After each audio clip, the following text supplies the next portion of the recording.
Oi, gente, eu sou a Carol e há um mês atrás, mais ou menos, eu gravei um videozinho a pedido de uma amiga.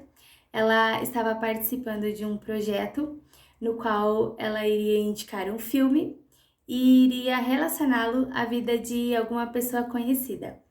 Então, ela indicou o filme 100 metros e me pediu para contar um pouquinho de como foi meu diagnóstico e um pouquinho da minha história com a esclerose.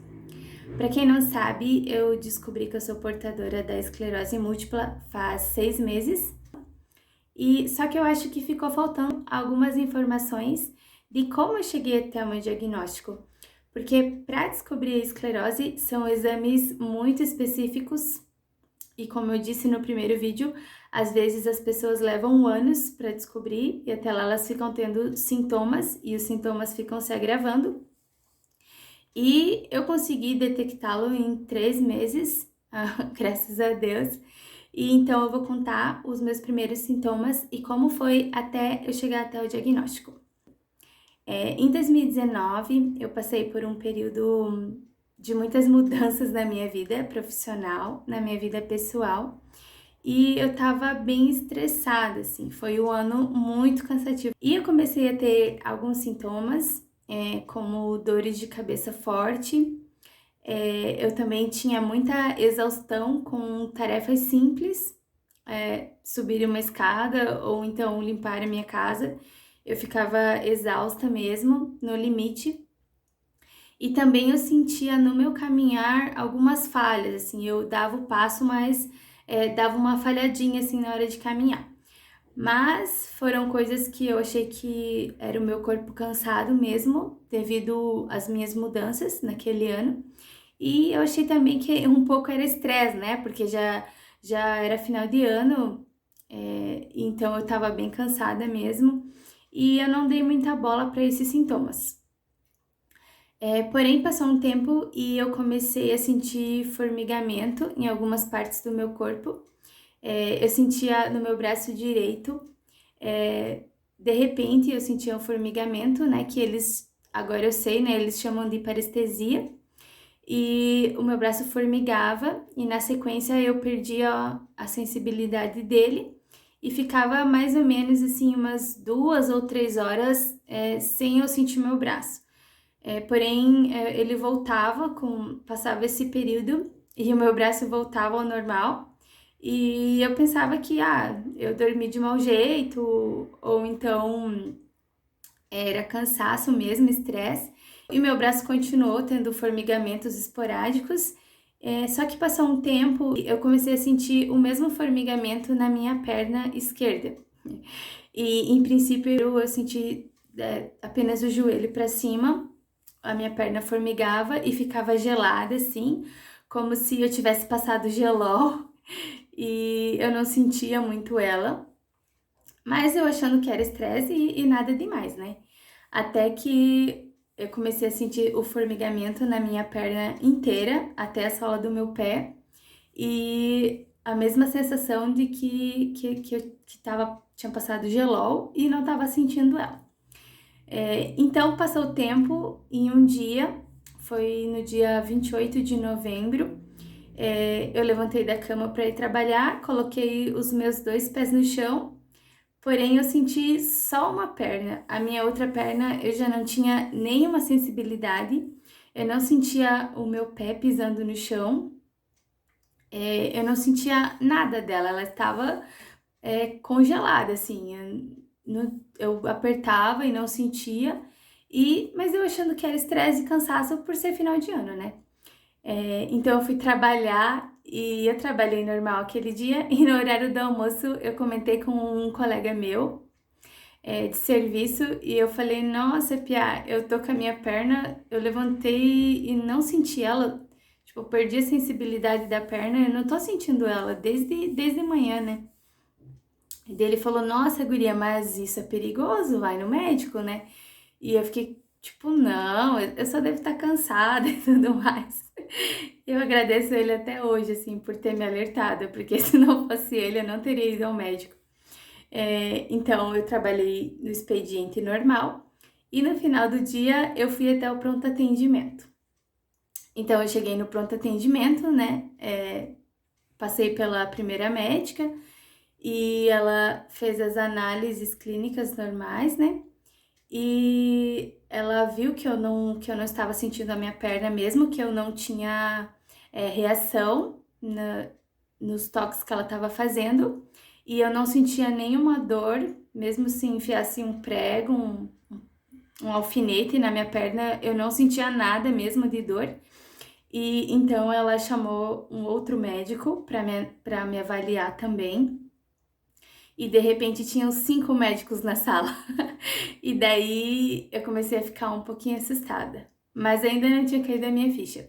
E mais alguns médicos me avaliaram e tudo mais, fizeram mais alguns exames assim, de rápidos, né, clínicos ali na hora. E a médica falou pra mim, você vai ter que ficar aqui até amanhã de manhã, né? Isso era 7 horas da noite. Você vai ter que ficar aqui no pronto atendimento até amanhã de manhã que a gente vai precisar fazer uns exames em você. E daí eu, mais sem noção do mundo, falei, não, doutora, eu não posso ficar aqui, eu deixei minha roupa na máquina lá em casa. Eu tenho que ir pra casa pra estender minha roupa, né? A mais sem noção do mundo. Então, eu falei, não, não vou ficar aqui hoje.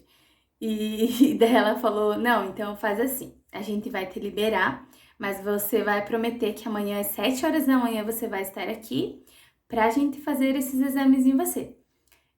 Mas ela não disse o que seria, né? Até então, não me deu nenhuma medicação, só pediu para eu retornar no dia seguinte, logo cedo.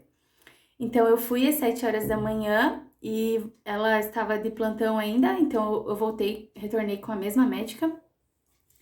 E ela já me encaminhou para o ambulatório que ficava no mesmo espaço físico. Eu tirei sangue, daí, né, fiz a coleta do sangue e retornei no pronto atendimento lá no caso. E ela disse: tá, agora a gente vai precisar fazer um exame em você, então você vai ser anestesiada. Daí ela me explicou como seria, né? O exame de líquor, eles precisam coletar uma proteína da medula. Então, eles colocam uma agulha e retiram esse líquido para verificar a quantidade de proteína que o seu sistema imunológico está produzindo. É pulsão lombar o nome também. Ou banda de líquor, né? Eu fiquei sem entender mais ou menos, né? Porque eu nunca tinha ouvido falar nada parecido. Tá, mas ok, eu já tava lá, né? Então, ela anestesiou, né? A anestesia local das minhas costas é a mesma anestesia que é feita em cesárea.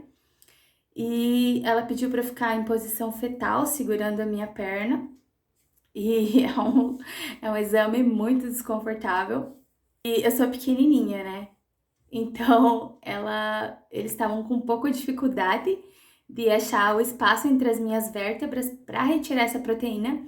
Então, meu exame levou mais ou menos 1 hora e eu parei de contar as agulhadas nas minhas costas a partir da 20ª, assim, eu já não aguentava mais contar, porque eles furavam, não achavam o espaço entre as minhas vértebras, tiravam, furavam de novo as minhas costas e assim foi. Eles revezaram em 4 médicos, mais ou menos, até um deles ter conseguido tirar, mas isso já tinha passado 40 minutos de exame. A médica falou pra mim, olha, Carol, já passou o tempo da anestesia. Se você quiser, a gente aplica outra anestesia em você, mas aí vai levar mais 30 minutos para anestesia fazer efeito e depois a gente vai tentar coletar o líquor. Então você vai ter que ficar nessa posição por mais um tempo. Ou então você tem a opção de não receber a anestesia e aguentar mais um pouquinho a dor até a gente conseguir coletar o líquor dessa coluna. Daí eu falei, eu não aguento mais ficar nessa posição, porque já tava com dor nas costas, já tava com dor nas pernas, com dor na coluna, porque é muito desconfortável mesmo. Então eu falei, pode tentar mais um pouquinho que eu vou me segurando aqui. E passou mais uns 15 minutos e daí eu já não tava mais contando quantas vezes eles estavam furando minhas costas, porque eu tava só me concentrando em tentar não sentir a dor. Enfim, passou todo esse tempo de exame e eles conseguiram coletar. E ela disse pra mim, e agora você vai ser encaminhada de ambulância para fazer uma ressonância na sua cabeça, porque a gente quer só tirar algumas dúvidas e isolar todas as possibilidades, né? Então, daí eu comecei a me assustar, né? Porque até então eu só ia retirar o sangue e de repente já tava tirando o líquido da minha coluna e daqui a pouco eu já tava indo de ambulância fazer uma ressonância e daí eu comecei a me assustar um pouquinho. E então eu fui fazer a ressonância, voltei com os exames já, eles pediram de urgência, então quando eu retornei para o pronto atendimento, todos os exames já tinham resultado. E então eles me encaminharam para neuro do hospital. A neuro recomendou eu fazer 5 sessões de pulsoterapia, mas daí eu deveria ficar internada. E eles foram me enrolando assim, porque se tivesse contado de primeira para mim, eu teria saído correndo, não queria saber de nada, porque eu já estava muito cansada. Eles me contaram sobre o meu internamento, já era às 20 horas. Eu fiquei um pouco assustada, um pouco chocada, porque daí eu comecei a entender que talvez seria algo sério. E eles já me internaram naquele momento e eu não tinha levado roupa nada. E então eu liguei para uma amiga e ela levou o que eu precisava, né, para ficar aquela semana no hospital. Durante 5 dias eu fiquei internada, acho que foram 5. 5 dias eu fiquei internada. Então eu fiquei bem lesada esse tempo, fiquei bem inchada. No hospital, a médica me disse que o meu diagnóstico poderia ser esclerose múltipla. A minha amiga tinha levado para mim o notebook até o hospital para passar o tempo, né? E eu comecei a ler um pouquinho, a pesquisar, mas eu tava super desacreditada que aquilo estava acontecendo comigo. E a médica então disse que as chances eram pequenas, porque o meu exame de líquor tinha dado negativo e dos casos de esclerose múltipla, apenas 5% dos portadores têm exame negativo, então a chance seria, tipo, bem pouca de eu ter esclerose. No entanto, a minha ressonância apresentou uma lesão na minha medula e algumas lesões na minha cabeça. Então, tinha os exames de ressonância que tinham mostrado que poderia ser esclerose e tinha o meu exame de líquor que tinha dado negativo, então eu tinha um pouco de esperança de não ser nada grave. Porém, ela me encaminhou para minha neuro, né, que eu faço acompanhamento hoje. E a minha neuro pediu todos os exames novamente, menos o exame de líquor.